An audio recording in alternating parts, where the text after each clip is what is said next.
Good morning dear students. हम class 10th maths में AP arithmetic progression पढ़ रहे हैं, जिसका ये लेक्चर नंबर है 22। हम लेक्चर नंबर 22 में एक्सरसाइज 5.3 का क्वेश्चन नंबर 4, 5, 6 एंड 7 को सॉल्व करेंगे। इससे पहले एक्सरसाइज 5.3 के क्वेश्चन नंबर 3 तक हम कंप्लीट कर चुके हैं। टोटल 21 लेक्चर हैं वहाँ तक। उनका लिंक मैंने आपको डिस्क्रिप्शन बॉक्स में दे दिया है, तो आप वहाँ से देख सकते हैं। अब देखिए question number 4, how many terms of the AP 9, 17, 25 dot dot must be taken to give a sum of 636। 636 योग प्राप्त करने के लिए एपी 9, 17, 25 के कितने पद लेने चाहिए। तो देखो 636 योग प्राप्त करने के लिए यानी कि taken to give a sum of 636, इसका मतलब ये हमें क्या दिया हुआ है, एसएन दिया हुआ है और एपी दी हुई है। तो एपी में से हम बाकी की चीजें निकाल सकते हैं। ये तो ए हो जाएगा और यहाँ से हम डी भी निकाल सकते हैं। और क्या क्या है हमारे पास, कितने पद लेने चाहिए। उसने कहा कि how many terms of AP, कितने पद लेने चाहिए। इसका मतलब हमें क्या निकालना होगा, एन निकालना होगा। तो सॉल्यूशन में देखिए सबसे पहले तो हम एपी को लिख देते हैं। तो हमारी एपी क्या है, एपी का मतलब समांतर श्रेणी। समांतर श्रेणी क्या है हमारी, 9, 17, 25, 9, 17, 25 डॉट डॉट इस तरीके से है। और जो एसएन दिया हुआ है हमें वो कितना दिया हुआ है, 636। तो यहाँ से जो हमें डेटा मिल रहा है उसको हम लिखते हैं SN is equal to 636 comma. यहाँ से हमारे पास ए आ रहा है, ए की वैल्यू कितनी आ रही है एपी से 9, तो ए इज इक्वल टू क्या आ जाएगा, 9 आ जाएगा। और डी भी निकाल सकते हैं हम यहाँ से। तो डी कितना आ जाएगा हमारा, 17 माइनस 9 कितना आ जाएगा, 17 माइनस 9 इज इक्वल टू कितना आ जाएगा, 17 में से 9 जाएंगे तो कितना बचेगा, 8 बचेगा। A2 माइनस A1 के फॉर्मूले से। तो आगे हम देखते हैं कि ये डेटा हमें इससे मिल रहा है क्वेश्चन से। और भी कोई डेटा मिल रहा है क्या, तो और कोई डेटा हमें नहीं मिल रहा है। हमें पूछा क्या है, एन यानी कि number of terms, how many terms. तो एन की वैल्यू हमें फाइंड आउट करनी है। तो ये तो हमने क्वेश्चन में से निकाल के लिख दिया। अब ये जो डेटा इस तरीके से दिया गया है, इस तरीके से आपको क्वेश्चन नंबर 3 में भी बताया गया है। तो क्वेश्चन नंबर 3 में जो आपने अंडरस्टैंडिंग की है, आपको उसका बहुत ज्यादा यूज लेना होगा यहाँ पर। अब हम देखते हैं कि हमारे पास एसएन है, ए है, डी है। तो हम एसएन का फॉर्मूला लगाएंगे। क्वेश्चन एसएन से ही स्टार्ट होगा। तो since SN is equal to कितना है, 636, और एसएन का फॉर्मूला कौन सा लगेगा, ए और डी दिया हुआ है। तो 2a plus n minus 1 into D. तो हम ये फॉर्मूला लगा देते हैं, n/2 into 2a plus n minus 1 into D. ये वाला फॉर्मूला लगा देंगे। इज इक्वल टू कितना है, 636, कितना है 636। ये एसएन का फॉर्मूला लग गया, 636 एज इट इज आ गया। अब हमें n तो फाइंड आउट करना है, तो n तो एज इट इज चल जाएगा, n/2। और ये कितना है, 2 इंटू ए की वैल्यू कितनी हमारे पास 9 है, ए की वैल्यू कितनी हमारे पास 9 है, तो 9 आ जाएगा। प्लस n हमें फाइंड आउट करना है, तो n minus 1 as it is चलेगा। डी हमारा कितना दे रखा है, 8। तो डी की जगह हम क्या लिख देंगे, 8 लिख देंगे। इज इक्वल टू कितना आ जाएगा, 636। आगे हम देखते हैं कि n/2 इंटू ये 2 9 जा कितना हो जाएगा, 18 हो जाएगा। प्लस 8 को मल्टीप्लाई करोगे तो 8, 9 माइनस 8 को माइनस 1 से मल्टीप्लाई करोगे -8 आ जाएगा। इज इक्वल टू 636 हो जाएगा। कितना हो जाएगा, 636। अब हम क्या करते हैं, देखो कि n को तो हम यहीं पे रहना देते हैं और इस 2 को हम इधर मल्टीप्लाई में ले जाएंगे। और पहले हम इसको सॉल्व कर लेते हैं। 18 माइनस 8 कितना हो जाएगा, 10 प्लस 8n। ये तो सॉल्व होके 10, 18 में से 8 जाएंगे तो 10 बच जाएगा, प्लस 8n। और इधर क्या है, 636। और हमारा क्या बच गया, 2 डिवाइड में था, हम डिवाइड से कहाँ ले जा रहे हैं, इसको मल्टीप्लाई में ले जा रहे हैं। और इधर मल्टीप्लाई भी करा दो इसको। n को 10 से मल्टीप्लाई करोगे तो कितना हो जाएगा, 10n। प्लस n को 8n से मल्टीप्लाई करोगे तो क्या हो जाएगा, 8n square is equal to, इनको मल्टीप्लाई कर दो। 6 2 जा कितना होते हैं, 6 2 जा, या फिर आप मल्टीप्लाई मत करो, आगे जाके हम डिवाइड करेंगे तो डिवाइड से भी सॉल्व हो जाएगा। तो इसको ऐसा का ऐसा ही चल दे दो, चाहो तो बोले 636 इंटू 2। हम इसको इधर ले जाएंगे तब हम डिवाइड करेंगे, या फिर आप यहीं पे डिवाइड कर दो। तो आप लोग डिवाइड बाई 2 कर दो। तो मैं पूरे के नीचे 2 लगा रहा हूँ, इधर भी मैं पूरे के नीचे 2 लगा रहा हूँ, इधर भी मैं पूरे के नीचे 2 लगा रहा हूँ। साइड में लिख लेना कि डिवाइड बाई 2। हम कितने से डिवाइड कर रहे हैं, डिवाइड बाई 2, यानी कि 2 से भाग कर रहे हैं हम, डिवाइड बाई 2। अब देखो 2 से ये कितने टाइम्स कैंसिल हो जाएगा, 5 टाइम्स। तो 5n प्लस ये कितना हो जाएगा, 4n square is equal to, और इसको भी 2 से डिवाइड कर दो। 2 से डिवाइड करोगे तो कितना आ जाएगा, 636 आ जाएगा, क्योंकि 2 से 2 तो कैंसिल हो जाएगा। 2 से 2 क्या हो जाएगा, कैंसिल हो जाएगा। हम इस क्वेश्चन को अब आगे बढ़ाते हैं। आगे बढ़ाएंगे तो इस 636 को हम इधर ले जाएंगे। सबसे पहले हमारा क्या आएगा, एन स्क्वायर बाई टर्म। तो सबसे पहले तो हम 4n स्क्वायर लिखते हैं, 4n स्क्वायर प्लस का ये क्या हो जाएगा 4n square plus 5n plus का क्या हो जाएगा 5n, और ये 636 इधर जाएगा तो किसका हो जाएगा, माइनस का हो जाएगा 636 इक्वल 0। तो ये हमारी इक्वेशन आ गई। इसको हम सॉल्व करके n की वैल्यू फाइंड आउट करेंगे। तो अब मैं पूरे पेज पर इस इक्वेशन को लिख देता हूं ताकि हम इस इक्वेशन को आसानी से समझ सकें। अब देखिए हम इस इक्वेशन को सॉल्व करते हैं। सॉल्व करने के लिए मैंने आपको बताया कि फर्स्ट और लास्ट का मल्टीप्लिकेशन होना चाहिए और इसके हमें क्या करना है, स्प्लिट करने हैं। तो सबसे पहले तो 4n स्क्वायर तो हमारा एज इट इज आ जाएगा 4n स्क्वायर, और ये माइनस का 636 एज इट इज आ जाएगा। फैक्टराइजेशन में मैंने आपको खूब अच्छे ढंग से बता रखे हैं इसके स्प्लिट, और एक बार यहाँ पे बता देता हूँ, थोड़ा सा ये आपको ट्रिपिकल लगेगा इसलिए। तो फर्स्ट और लास्ट का मल्टीप्लाई करोगे तो माइनस का 636 इंटू कितना करोगे 4n स्क्वायर, तो ये कितना आ जाएगा 4 6 जा कितना होता है 24, तो 2 कैरी करेगा, 4 3 जा 12 एंड 2 14, 1 कैरी करेगा, 4 6 जा 24 एंड 1 25, तो 2544 आएगा। एन स्क्वायर किसका आएगा, माइनस का आएगा। और अब हमें किसके स्प्लिट करने हैं, 5n के। किसके करने हमें 5n के। जब हम 5n के 2 स्प्लिट्स करेंगे तो इनका जो सिंबल होगा वो क्या होगा, वो ध्यान से समझिए कि मल्टीप्लाई करने पर क्या आना चाहिए, नेगेटिव आना चाहिए। मल्टीप्लाई करने पर नेगेटिव कब आएगा, जब एक पॉजिटिव होगा और एक नेगेटिव होगा। तो हमारा ऊपर क्या है पॉजिटिव, तो हम पहले वाला सिंबल तो क्या लेंगे पॉजिटिव, और आगे वाला क्या लेंगे नेगेटिव लेंगे। यानी कि हमें मल्टीप्लाई कराने पर नेगेटिव वाला लेके आना था, इसलिए हमने एक प्लस लिया और एक माइनस लिया। और ये जो हमारा नंबर था प्लस का 5n लाना था हमें वापस ऐड करने पर, तो हमने पहले वाले को प्लस लिया है। अब देखिए अब हम यहाँ से सोचते हैं क्योंकि ये नंबर बहुत बड़ा है 2544, तो हम क्या करते हैं कि एक तो हम ले लेते हैं 50, और 50 में से कितने घटाएं कि 5 आ जाए, 50 में से कितने घटाएं कि 5 आ जाए। तो 50 में से आप 45 घटाओगे तब जाके 5 आ जाएगा। ये 50n और ये 45n, इन दोनों को मल्टीप्लाई करा के देख लो। देखिए हम इनको मल्टीप्लाई करा रहे हैं, प्लस को माइनस से मल्टीप्लाई कराओगे तो क्या जाएगा, माइनस आ जाएगा। और 50 को 45 से मल्टीप्लाई कराओगे तो 0 तो यही है, और 5 को 5 से मल्टीप्लाई कराओगे 25 कितना कैरी करेगा हमारा 2, और 5 4 20 एंड 2 22, n को n से मल्टीप्लाई कराओगे क्या जाएगा n स्क्वायर आ जाएगा। अब मुझे ये बताओ आप कि हमारा कितना आ रहा है 2250 आ रहा है, और हमें कितना चाहिए 2544, तो हमें थोड़ा सा और आगे बढ़ना होगा। हम प्लस का 55 ले, इसको 5 बढ़ा दें 55n। अब 55n में से कितने घटाएं हम कि वापस से हमारा 5n आ जाए, तो आप कहोगे सर कि 50n घटा दो। 50n घटाओगे आप इसमें से तो ये कितना आ जाएगा 0, और 5 5 जा 25, 5 2 कैरी करेगा, 5 5 जा 25 एंड 2 27, तो माइनस का 2750 n स्क्वायर। अब देखो मैंने ये आपको आइडिया लेने के लिए बताया, फैक्टराइजेशन वाली वीडियो में मैंने आपको काफी डिटेल में बताया हुआ है। तो देखते हैं हम यहाँ की कि 50 को 45 से मल्टीप्लाई करा रहे हैं तो 2250 आ रहा है, और 55 को 50 से मल्टीप्लाई करा रहे हैं माइनस का 2750 आ रहा है, और हमें कितना चाहिए 2544। तो इससे आगे और इससे पीछे इन दोनों के बीच में होगा कहीं जाके हमारा नंबर। आइडिया लगा रहे हैं हम कि इन दोनों के बीच में जाके इसके नंबर्स होंगे, स्प्लिट होंगे। इसको और ज्यादा आइडिया लगाने के लिए आप एक काम और कीजिएगा कि यहाँ पर हमें 5 का डिफरेंस बनाते हुए यूनिट डिजिट टू 4 कब आ रही है। तो देखो अगर हम इसको मान के चलो 51, ये 55 है ना, इसको अगर हम 54 करें, क्योंकि हमें घटना पड़ेगा, घटना इसलिए पड़ेगा क्योंकि हमारे 2750 मल्टीप्लाई ज्यादा आ गया, तो हमें इसको क्या करना होगा 49, और 9 4 का कितना होता है 36, और हमारा यूनिट डिजिट क्या आ रही है 4 आ रही है, तो ये वाला स्प्लिट भी काम नहीं कर पाएगा हमारा।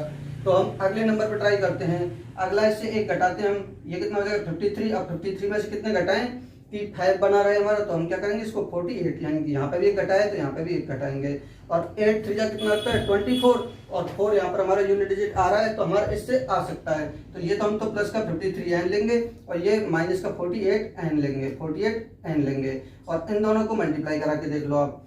तो 53 को मल्टीप्लाई कराना हमें 48 से, 8 3 जा 24, तो 2 कैरी करेगा, 8 5 जा 40 एंड 2 42, मल्टीप्लाई करा दो, 4 3 जा 12, 1 कैरी करेगा, और 4 5 जा 20 एंड 1 21, तो 4 2 और 2 4, 4 एंड 1 5 और 2, यानी कितना आ रहा है 2544 आ रहा है। और क्या जाएगा n को n से मल्टीप्लाई करोगे n स्क्वायर, और प्लस है माइनस से मल्टीप्लाई करोगे तो माइनस, तो माइनस का 2544 n स्क्वायर हमारा ये वाला आ गया ना, और हमें यही चाहिए था। तो ये प्लस का 53n और माइनस का 48n लेने पर आया है। तो ये आइडिया लगाते हैं हम यहाँ से, इस तरीके से हम इसके स्प्लिट करते हैं। तो ये हमारा आ जाएगा प्लस का 53n, प्लस का 53n, और माइनस का 48 n आ जाएगा। तो इस तरीके से हमारे ये स्प्लिट होंगे। इस क्वेश्चन के लिए आप लोग इसको भी साइड में लिख लेना। हम यहाँ से देखते हैं कि इन दोनों में से कॉमन क्या आ रहा है, n कॉमन आ रहा है। n कॉमन लेंगे तो कितना बचेगा 4n प्लस 53, और ये माइनस का यहाँ से क्या कॉमन आ रहा है 12 कॉमन आ रहा है, क्योंकि 12 से ये भी डिवाइड हो जाएगा, 12 से ये भी डिवाइड हो जाएगा। तो 12 को हम कॉमन लेंगे, 12 को हमने कॉमन लिया तो हम क्या करेंगे 48 को 12 से डिवाइड करेंगे। जिसको कॉमन लेते हैं उसी से हम अगले नंबर को डिवाइड कर देते हैं। तो कितने टाइम्स आएगा 4 टाइम्स, तो ये कितना बच जाएगा 4n, और माइनस हमारा पहले से कॉमन आ ही गया है तो ये प्लस का ही बचेगा। अब देखो हम क्या लें, ये माइनस यहाँ से कॉमन आ जाएगा तो प्लस हो जाएगा ये, और 636 को अब हमें कितने से डिवाइड करना होगा 12 से। तो आप लोग 636 को 12 से डिवाइड कर दो। कितने से डिवाइड करोगे 12 से, तो 12 पंजे 60, कितने बचेंगे 3, और फिर 6 उतारोगे 12 किया 36, तो कितना आएगा 53 आएगा। तो 53 = 0। हम ये भी देख सकते हैं कि हमारा 4n प्लस 53 और 4n प्लस 53 दोनों जो ब्रैकेट है वो सेम बन भी रहे हैं और हमारे सेम बनाने भी हैं। अब देखिए हम आगे देखते हैं कि 4n प्लस 53 कॉमन आ जाएगा। कितना कॉमन आ जाएगा 4n प्लस 53 कॉमन आ जाएगा, तो यहाँ से क्या बच जाएगा n माइनस 12 बच जाएगा, इक्वल कितना हो जाएगा 0। अब यहाँ से आपको पता है कि आइदर 4n प्लस 53 इक्वल 0 होगा, या फिर होगा n माइनस 12 इक्वल 0। यहाँ से n की वैल्यू आएगी कितनी 4n equal 53, 4n equal minus का 53, और n की वैल्यू कितनी आएगी माइनस का 53/4। और आप जानते हो कि n can not be negative, n can not be negative, यानी कि n ऋणात्मक नहीं हो सकता, नहीं हो सकता। आप ये लिख लोगे कि n ऋणात्मक नहीं हो सकता, और यहाँ से हमारी n की वैल्यू कितनी आ रही है, ये 12 इधर जाएगा तो 12 आ जाएगी। तो फाइनल आंसर हमारा कितना होगा n = 12। तो how many terms of the AP, तो कितने टर्म्स 12 टर्म्स। तो फाइनल आंसर आप लोगोगे कि देयरफॉर 12 टर्म्स। कितनी टर्म्स 12 टर्म्स, इसलिए 12 पद लेने होंगे, इसलिए कितने पद लेने होंगे 12 पद। तो इस तरीके से हमारा आंसर होगा। आप और भी ज्यादा लैंग्वेज लिख सकते हो इसमें से, क्वेश्चन में से निकाल के। अब देखिए question number 5, the first term of an AP is 5, यानी कि AP का जो फर्स्ट टर्म है वो कितना है 5 है। द लास्ट टर्म इज 45, और जो लास्ट टर्म है L वो कितनी है 45, एंड द सम इज 400, यानी कि SN कितना है 400। Find the number of terms, यानी कि n फाइंड करना है, एंड द कॉमन डिफरेंस, और क्या आपको फाइंड करना है कॉमन डिफरेंस। किसी AP का प्रथम पद यानी कि A = 5 है, और अंतिम पद यानी कि L = 45 है, और योग यानी कि SN = 400 है। पदों की संख्या यानी कि n, और सारवंतर D आपको निकाल के देना है। तो देखिए सबसे पहले हम गिवन में लिख देते हैं कि हमें गिवन क्या है। गिवन का मतलब क्या है, दिया है हमें क्या दिया है में लिख दोगे आप A = कितना लेगा आपके पास 5, A की वैल्यू कितनी दी हुई है 5, and the last term is 45, यानी कि L कितना दिया हुआ आपके लिए 45, एंड द सम इज 400, और SN कितना दिया हुआ आपके लिए 400। Find the number of terms, यानी कि n आपको निकाल के देना है, और एंड द कॉमन डिफरेंस, और D भी आपको निकाल के देना है। तो इसको आप लोग स्टार्ट करेंगे। तो स्टार्ट करने से पहले ये देखिएगा कि सबसे पहले आपको कहाँ से स्टार्ट करना होगा। देखो ऐसा एक क्वेश्चन हम कर चुके हैं जिसमें हमें L और SN दिया हुआ है और A दिया हुआ है, वहां पर हमने N और D को फाइंड आउट किया है। तो आप एक बार इसको सेल्फ से ट्राई करें, जब डाउट हो तो फिर वीडियो से देख के आगे कंप्लीट करें। तो हम ऐसे क्वेश्चंस को कहाँ से स्टार्ट कर देंगे जिसमें हमारा जो गिवन ज्यादा पुटअप हो जाए। अगर हम L का फॉर्मूला लगाएंगे तो A+N-1 × D, तो हमें फिर D की जरूरत पड़ेगी और N की जरूरत पड़ेगी, तो हमारा क्वेश्चन ज्यादा रुक जाएगा। और SN वाले के लिए हमारे पास A और L है, तो यहाँ से हमारा N आसानी से आ जाएगा। तो हम SN = 400 से स्टार्ट करते हैं। सिंस SN = कितना है हमारा 400, और SN का फॉर्मूला क्या आ जाएगा n/2 × कौन सा फॉर्मूला लगाएंगे हम A+L, क्योंकि हमें A और L गिवन है, कितना हो जाएगा 400। यहाँ से हम देखते हैं कि n हमें फाइंड आउट करना है, इसलिए ये तो रहेगा ही। A की वैल्यू कितनी है हमारे पास 5 है, प्लस L कितना है हमारे पास 45, कितना है 45, कितना हो जाएगा 400। और यहाँ से हम देखेंगे कि n/2 × 45 एंड 5 कितना हो जाएगा 50, कितना हो जाएगा 400। और ये कितने टाइम्स कैंसिल हो रहा है 25 टाइम्स, तो ये कितना हो जाएगा 25, n कितना हो जाएगा 400। और यहाँ से हमारे n की वैल्यू कितनी आ जाएगी 400 अपॉन ये 25 डिवाइड में चला जाएगा, 25 से डिवाइड करेंगे तो 25 बन जा 25, 15 बचेगा और 0 उतारोगे तो 150, 25 6 150, तो 6 आ जाएगा, यानी कि 16 n की वैल्यू हमारी आ जाएगी। अब हमारे पास n आ गया तो हम आगे d भी निकाल सकते हैं, और d के लिए हमें अब l को यूज लेना होगा। हमने Sn को यूज ले लिया, अब हमें किसको लेना होगा, l को लेना होगा।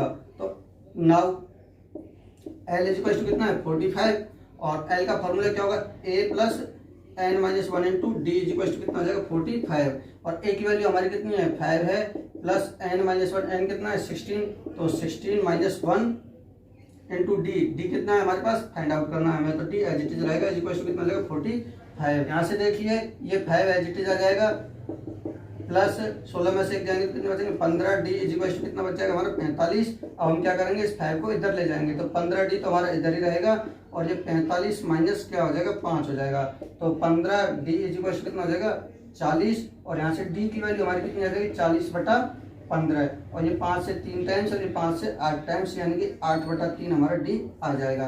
तो इस तरीके से हमारा आंसर आएगा। लास्ट में आप लिख दोगे कि number of terms n is equal to कितना होगा 16, and common difference d is equal to कितना हो जाएगा 8/3। तो आप फाइनली लिख दो कि देयरफॉर, इसलिए नंबर ऑफ टर्म्स यानी पदों की संख्या कितनी हो गई 16 हो गई, क्योंकि हमारी 16 आई थी, एंड कॉमन डिफरेंस सारवंतर कितना हो गया हमारा 8/3, यानी 8/3, सारवंतर d इज इक्वल टू 8/3, तो d इज इक्वल टू 8/3 आया था हमारा। अब देखिए क्वेश्चन नंबर 6 है, the first and the last terms of an AP are 17 and 350, यानी कि फर्स्ट टर्म हमें a दे रखी है 17 और लास्ट टर्म l दे रखी है कितनी 350। इफ द कॉमन डिफरेंस, यानी कि जो d है वो हमें कितना दिया हुआ है 9, how many terms are there, यानी कि कितनी टर्म्स होंगी, यानी कि n बताना है आपको, एंड व्हाट इज देयर सम, आपको Sn बताना है कि उनका सम कितना होगा। किसी एपी के प्रथम और अंतिम पद 17 और 350 है, a दे रखा है हमारे लिए, प्रथम और अंतिम पद l दे रखा है हमारे लिए। यदि सारवंतर यानी कि d दे रखा है हमारे लिए, तो इसमें कितने पद है, यानी कि आपको n फाइंड आउट करना है, और इनका योग क्या है, सबका योग बताने का मतलब Sn बताना है आपको। तो सबसे पहले हम गिवन दिया है लिखते हैं, दिया है में क्या है हमारे लिए a इज इक्वल टू कितना है 17, यानी कि फर्स्ट टर्म कितनी है हमारे पास 17, एंड लास्ट टर्म कितनी है हमारे पास 350, l कितना दिया हुआ है हमारे लिए 350 दिया हुआ है। एक का कॉमन डिफरेंस यानी कि d कितना दिया हुआ है 9 दिया हुआ है, हाउ मेनी टर्म्स यानी कि n आपको फाइंड आउट करना है, and what is the their sum यानी कि Sn आपको फाइंड आउट करना है। तो इसको सॉल्यूशन को आगे बढ़ाने के लिए आप क्वेश्चन नंबर 3 के पार्ट्स में देख चुके हैं कि हम इन क्वेश्चंस को कैसे बढ़ाते हैं आगे। तो या तो l से बढ़ेगा, यहाँ पर तो l से ही बढ़ेगा, क्योंकि l के अलावा किसी से नहीं बढ़ रहा, a से नहीं बढ़ सकता, d से नहीं बढ़ सकता, Sn से भी, Sn तो हमें फाइंड आउट करना है, तो हम l से ही क्वेश्चन को आगे बढ़ाते हैं। तो since l is equal to कितना है हमारे पास 350 है, तो l इज इक्वल टू कितना हो जाएगा 350, l का फॉर्मूला लगा दो a plus n minus 1 into D is equal to कितना हो जाएगा 350। a और d की वैल्यू पुट अप कर दो, a की वैल्यू कितनी है 17, तो कितनी आ जाएगी 17 प्लस n हमें फाइंड आउट करना है, n minus 1 into D, D कितना हमारे पास 9 है, d कितना आ जाएगा 9 आ जाएगा इज इक्वल टू 350। आपको करना क्या है 17 को इधर लेके आना है, तो n minus 1 into 9 is equal to कितना आ जाएगा 350 माइनस 17। आप चाहो तो 9 को मल्टीप्लाई करा के भी सॉल्व कर दो, लेकिन बात वही होगी, फिर 9 को इधर से माइनस और करना पड़ेगा। इससे अच्छा तो ये कि हम अभी 9 को डिवाइड में भेज देंगे। तो n minus 1 into 9 is equal to कितना हो जाएगा 350 में से 17 जाएंगे तो 333 बचेगा, और n minus 1 is equal to कितना हो जाएगा 333 अपॉन 9 हो जाएगा, और 9 से हम इसको डिवाइड कर देते हैं। n minus 1 is equal to 9 किया 27, कितने बचेंगे 6 और 9 7 63, कितना आ जाएगा 37 37। यहाँ से n की वैल्यू कितनी आ जाएगी 37, और ये 1 इधर आएगा तो प्लस का हो जाएगा plus 1 is equal to 38, 37 plus 1 38 हो जाएगा। आगे हमें क्या निकालना है Sn निकालना है। Sn का फॉर्मूला लगाएंगे हम, a है हमारे पास और l है, तो a प्लस एल वाला इजी रहेगा, n/2 into a plus l हो जाएगा, और n कितना हमारे पास 38/2 इंटू a कितना हमारे पास 17 प्लस l कितना हमारे पास 350 है, कितना हमारे पास 350 है, तो ये कितना हो जाएगा 19 इंटू इनको ऐड कर लो 7 हो जाएगा, और 5 और 1 6 हो जाएगा, और 3 हो जाएगा 367, और 19 सत्ते कितने होते हैं 19 का पार्ट आपको याद ही होगा, मैंने कई बार याद करने के लिए दिया। 19 सत्ते कितने हो जाएंगे 133, कितना बचेगा 13 कैरी करेगा, और 19 छक्के कितने होते हैं 114, कितना होगा 114 होगा, तो हम इनको जोड़ेंगे तो 127 हो जाएगा, तो 7 आ जाएगा और 12 कैरी करेगा, और 19 दिया 57, 57 और 12 को ऐड कर लो, 7 और 2 9, 5 और 1 6, तो 6973 आपका आंसर हो जाएगा एसएन का। तो लास्ट में आप लोग लिख लोगे कि therefore how many terms, number of terms कितना हो जाएगा 38 एंड सम कितना हो जाएगा 6973 हो जाएगा। तो आप ऐसे लिखोगे therefore number of terms and कितना हो जाएगा 38, पदों की संख्या कितनी हो गई 38 एंड सम कितना आया था हमारा 6973। तो सम यानी कि योग एसएन भी लिख देना साइड में, एसएन इज इक्वल टू 6973। अब देखिए नेक्स्ट क्वेश्चन। अब देखिए क्वेश्चन नंबर 7 है find the sum of first 22 terms of an AP, यानी कि किसी एपी की जो फर्स्ट 22 टर्म है उनका सम निकालना है, S22 निकालना है। तो n हमारे पास आ गया 22, in which d is equal to 7, d दिया हुआ है 7 है, एंड 22nd टर्म यानी कि 22वां पद कितना दिया हुआ है 22nd टर्म इज 149। उस एपी के प्रथम 22 पदों का योग ज्ञात कीजिए जिसमें d बराबर 7 है और 22वां पद कितना है 149 है। तो हमारे पास n आ गया ये, और ये d है ये हमारे पास, और ये भी दिया हुआ है हमारे पास A22 22वां पद, और आपको निकालना है क्या SN, SN is equal to क्या हो जाएगा क्वेश्चन मार्क। तो गिवन में आप सबसे पहले लिख दोगे, दिया है में कि n इज इक्वल टू कितना है हमारे पास 22, n इज इक्वल टू कितना है 22, और आपको SN फाइंड आउट करना है, सम फाइंड आउट करना है ना, तो SN पे क्वेश्चन मार्क लगा दोगे, ये हम ज्ञात कर लेंगे। एंड d कितना दिया हुआ है आपके लिए, d कितना दिया हुआ है 7 दिया हुआ है, n हमने लिख ही दिया, और 22nd टर्म यानी कि A22 इज इक्वल टू कितना हो जाएगा 149 हो जाएगा। अब आपको SN निकालना है, SN के फॉर्मूले में A आना ही आना चाहिए, क्योंकि A प्लस AN होता है या A प्लस L होता है या 2A plus n minus 1 into D होता है, तो हमें A की नीड तो होगी ही, तो A की नीड होगी तभी हम SN निकाल पाएंगे। तो हमारा क्वेश्चन N से नहीं बढ़ सकता, D से नहीं बढ़ सकता, SN तो हमें फाइंड आउट करना है। तो उसके लिए हमें डेटा मिलेगा किससे A22 से, तो हम A22 से इस क्वेश्चन को स्टार्ट करते हैं।